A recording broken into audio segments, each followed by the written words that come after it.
Hey everybody, welcome to this week's podcast. Thanks for taking a few minutes. Let me start by saying if it was easy, everybody would be doing their own landscape makeovers. Am I right?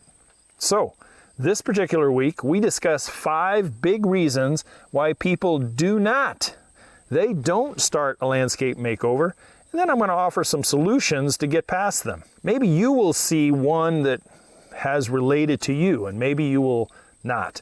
But I will have some suggestions on how to conquer these hindrances, these self-imposed hindrances, and put you in a position for success and to be able to achieve that landscape that you want. So let's get going, shall we? Hey, I'm Matt, and you can call me Coach. This podcast is all about DIY landscape education, concepts, and ideas so you can tackle projects yourself, be more self-reliant, and save a boatload of money in the process. After a 20-plus year career in the green industry, I bring with me a lot of knowledge and experience that I want to share with you. That modern, educated, self-reliant homeowner of today. So let's look at the top 5 reasons, and then we'll break them down one by one and offer some solutions. Those top 5 reasons are, number 1, money and the lack of a budget. Number 2, time and the patience it takes to apply to a project. Number 3, a skill set or lack thereof. Number 4 is the physical ability to actually do the job. And number 5 is equipment. That's it. If it was not for some of these problems folks face, that I just listed, I would have never had a designing and contracting career and a successful business. But as I move from the actual work to the online classroom, so to speak now, I hope some of this information and problem solving might be of some assistance to you guys if you are considering a dramatic makeover for your landscape. Let's take the biggest one first, shall we? Money, moolah, greenbacks, cashola. Funny how homeowners are so confused, perplexed, and in some cases actually upset on the actual material costs of tearing out and rebuilding a simple, small residential landscape. It can be one of the single most expensive endeavors a homeowner can do to their property. As much, if not more, than redoing the kitchen or putting on another bedroom. Even on a DIY scale, material costs are never cheaper than yesterday. Every day that a delay is instituted by a homeowner for one reason and from one season to the next, the more a project is going to cost. It will. If you did a landscape makeover project in the 70s, when I got into the green industry, the 1970s, you could go out and buy yourself a bunch of gallon can plants and some mulch and bark and irrigation.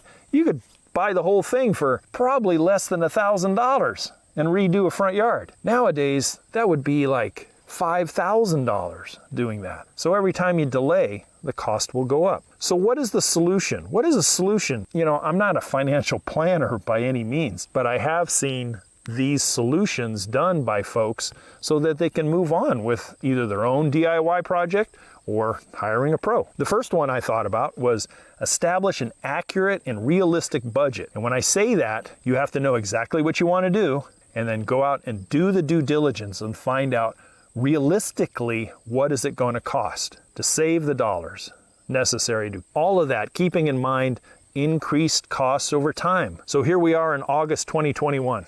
And you have said, Coach, I just don't have the money right now. But if I really got on it and I saved X number of dollars per month, I'd be able to do it this time next year. Okay, so what would you do and how much do you need? Let's say you need $6,000. So saving what? How much would that be? $500 a month between now and this time next year? Would that give it to you? It'd be close, huh? Yeah, almost. And then maybe you have a little bit of little bit of help from your existing savings, or you can sell off some possessions on eBay and raise a couple of dollars there. There's other ways to do it. The ways that I used to see a lot of people finance landscape installations and designs and stuff was using their home to finance it. You know, most people now, not like back in 2008 when real estate market people were upside down with stuff, but now, you know, people have equity and you can go in and acquire home equity lines of credit. You can take out a second mortgage, a small second mortgage, in order to acquire the funds, and then you got it all at once, and maybe you add, I don't know, another $100 a month to your mortgage payment every month. It's just an option. The other thing is scale your makeover down into time protracted little bites that can be financially attained easily and blended from chapter 1 of your makeover to your final chapter. And you know exactly where to start and stop that so that you're within budget and yet you know where you're going in the next chapter. So maybe demolition in August, and then you're going to start doing some soil amending and flat work in September, and you're going to move off into finishing in October. You can do it that way. All right, let's move on to number 2, time and patience. How many times I've heard, I don't have the time nor the inclination, coach, to take on something like this. I would do nothing more than screw it up. Well, okay, thank you. And I gladly took their money and worked hard for them and gave them a good product. But at least they knew their boundaries, right? Better than saying, I'm going to go re-landscape the backyard this weekend, period. Well, done right, it's going to take a lot more than Saturday and Sunday. Rome was not built in a day. A DIY landscape project will take time. Let's take a look at it. How about time to design it? There's a few hours or a day right there doing some semi-accurate measuring and putting it down on paper and putting what kind of plants that you want in and that kind of stuff. Requires going to the nursery and looking around and asking some questions, going to the materials yard and find out what kind of things you want to put in, going to the box stores or specialty store and finding out about lighting, designing all that up. Yep, that's going to take some time. Time to design it, time to plan it, time to acquire the materials. Depending on what kind of vehicle you have, you know, you might have to have stuff delivered after you've acquired it. Have it dumped in the driveway and have the plants brought to your house. A big one is time to demo it. Demolition takes time. It beats a body good too, depending on what kind of situation you have. Time to construct it and finish it. Once you break ground, you cannot stop. Don't stop because you've cut your finger. Don't stop because your back is sore, unless you've seriously injured yourself. You got to keep going. You got to get it done. There's just no two ways about it. Also, time to schedule in pros, depending on where, you know, what kind of project you have. Where are you going to bring a professional in? You're going to bring them in to do the lighting or the irrigation or maybe the flat work, or you got someone who's going to put a patio cover over your new patio. You know, they have schedules too. I've mentioned that in other videos. All of this requires a lot of patience, certainly a lot of perseverance and fortitude. Some folks have it, and others think it is just a far-reaching stress out they cannot or do not want to take on. And yet they're so shocked. These are the same folks that are so shocked that guys and gals like me come in and go, well, Mrs. Jones, thank you for calling me. Let's go take a look at your project. Yes, I can do this, and I can do this in about 60 or 90 days, and it's going to cost you $12,000. And they grab their heart because they're just about ready to fall to the ground right there. How can it be so much? You're trying to rip me off.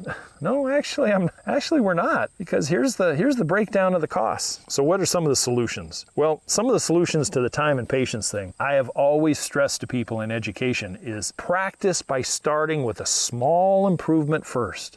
A small one, something that's been nagging you. You need something to brace the garage door, so you're going to get a couple of containers and plant something there at either side of the garage door or the front door. Or maybe something you want to do out back. You want to put together a couple of small vegetable boxes and build that out one weekend and fill them up and get them planted. Something small that requires a little bit of your time, a little bit of your patience, a little bit of perseverance, and planning. You know, if you plan for the success of a project, chances are you're going to do it. It's the people that willy-nilly themselves on a Saturday, the weekend warriors, that don't really plan anything. They just know that they want to do something, but they're not sure, but they have to because someone's bitching at them to get it done or do something, whatever. Yeah, those are the ones that end up with hurt feelings and a depleted checking account, and they're just not happy with the way things turned out. So plan it first. And one of my favorite saying is educate before initiate. You know, if you educate yourself on what you need to do, sharpen the skills on the skills you need to have, and then once acquired, initiate it. Don't sit around, don't vacillate. Nope, the next 2 weekends, I'm dedicating myself to this, and I'm going to start it, and I'm going to finish it because it needs to get done. You know, conquer and succeed. Once you do one of these things, especially if you've never done them, you're going to feel that surge of confidence and that surge of pride that comes from starting and completing a project all on your own, under your own steam, under your own checkbook, and having it done and it turned out nice. Then you move on to another chapter, a bigger chapter. Okay, moving on. One of the other reasons people don't start is they don't feel that they have the skill set to do it. Well, my God, you know, I'm a retired landscape designer and contractor. I started somewhere, right? And I've told you many stories about where I started and how I learned and how much time I've put in, blah, blah, blah. Well, I'm sure there's lots of people out there that have different vocations and they just didn't leap into it one day and was an expert at it within the first week. You went to school for it, you got educated, you put in some practical application, and you acquired a skill set. Landscape makeovers is just an aptitude test, and all you got to do is acquire the aptitude, develop the skill set, and like I listed above, start out small and grow. Just, that's all there is to it. Practice by performing maintenance first. Instead of having Joe man come in and doing your mowing and blowing and climbing and hedging, fire them. Do it yourself. Learn what it takes, how much time it takes, how much effort it takes. Involve the family. Everybody takes care of the home, not just you. Everybody does it. And acquire that maintenance skill set first. What does it take to go out and deadhead all those flowers out there? What does it take to spray and prune the fruit trees so they bear and do what you want them to do every summer? Educate yourself and create that environment of empowerment within you. Education is the best way, especially once you educate and you empower yourself, then the practical application will be so much more successful. The other way is immersion. I can remember some friends of mine, they wanted to learn how to speak Spanish, and they needed to learn how to speak Spanish. And so there was a program through my work at the time that actually sent them to Mexico for 6 weeks. And they had a family that would put them up, and they were immersed into the Mexican culture down there. Good families, safe families, and they learned how to speak Spanish pretty much fluently in 6 to 8 weeks. And so immersion in the landscape world would consider like, go hang out at the local nursery and read and learn and talk to. Look at YouTube, turn to Yard Coach channel. There's lots of other channels out there too. You know, you can look at Garden Answers. Laura does a good job on there as far as planting and showing. Joe Perigioni, he's a great New Jersey gardener, backyard permaculture specialist. He can show you how to do lots of things, and there's dozens of others. I'm just glad you're listening to me. Then acquisition of tools needed to start the project correctly. Buy, rent, and borrow. Become proficient in what they are. Also, proper attire. Do not go out there and start these projects in your flip-flops and your tank top. You know, get the right gear on so that you're sun protected, you're ground protected, you're bush and tree protected. Do it right. Do it right. Brain surgeons don't walk into a surgical scrub room in jeans and a t-shirt, right? They have the proper attire on. All right, let's move on. One of the other things that I have found that people do not start a landscape project makeover is because of physical abilities or perceived physical abilities. Now, I'll jump right in on this one and tell you, legitimate physical handicaps notwithstanding. If it is just being out of shape, well, everybody out there knows the answer to this dilemma, right? There is gym shape and there is runner shape, and then there is landscaping shape. It is different, and a little preparation for a few weeks prior will help a lot on launch day, whether you're starting that little project or you're taking on the big one. Work smarter, not harder. Always enlist help and use the right equipment for the job at hand. Don't go taking out a sod lawn, 1,000 square feet of sod lawn with just a simple pick. That's just a great way to injure your back. It's a great way to knock your confidence down to see how long it's going to take. Nope. Go to the rental store, rent yourself a sod cutter, be shown how to use it, and come back and take that sod lawn out in less than an hour. Much, much smarter way of using your time and dollars. A shovel is not going to get it done. Let's look at a couple of comparisons here, shall we? The cost of a skid steer, well, let's just say a mini skid steer, versus a sledgehammer and wheelbarrow to take out a patio. Probably 4 hours or less versus 4 days. How about putting in a new sprinkler system? A pick versus a trencher. 4 hours versus 2 weeks or more. We just talked about the sod cutter. How about this one?